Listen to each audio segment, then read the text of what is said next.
Heartbreaking because you had some of these kids on ventilators with measles, pneumonia. Dr. Sheldon Kaplan has spent nearly 50 years treating infectious disease at Texas Children's Hospital in Houston.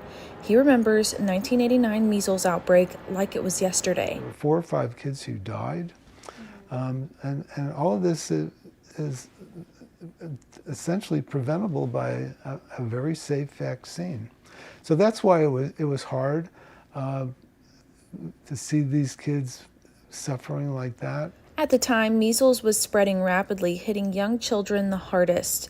More than 3,000 cases were reported in Texas during the 1989 outbreak, and Houston was one of the hardest hit cities in Texas. For the majority of the patients, they just didn't have access to a vaccine. He says many children weren't getting their shots on schedule, and at the time, the first dose of the measles vaccine wasn't given until 15 months old. Actually, it was this outbreak that led to the recommendation to give a second dose. That change?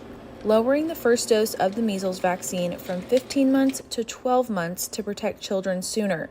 But today, Dr. Kaplan fears history could repeat itself. I think we're going to continue to see cases and how it might spread outside of West Texas. We'll keep our fingers crossed that we don't see cases popping up in San Antonio and other places where some of these people had been visiting. More than 150 cases have been confirmed in Texas this year. The CDC says the best protection is the MMR vaccine, given in 2 doses, one at 12 months and another at 4 years old. With both shots, protection is 97% effective. Obviously, the best thing to do to try and prevent your child from getting measles is have them vaccinated. Health officials say vaccines remain the best defense, not just for children, but for adults too. Dr. Kaplan hopes that by looking back at history, more people will choose vaccine protection. In Houston, Emily Pounds, Spectrum News.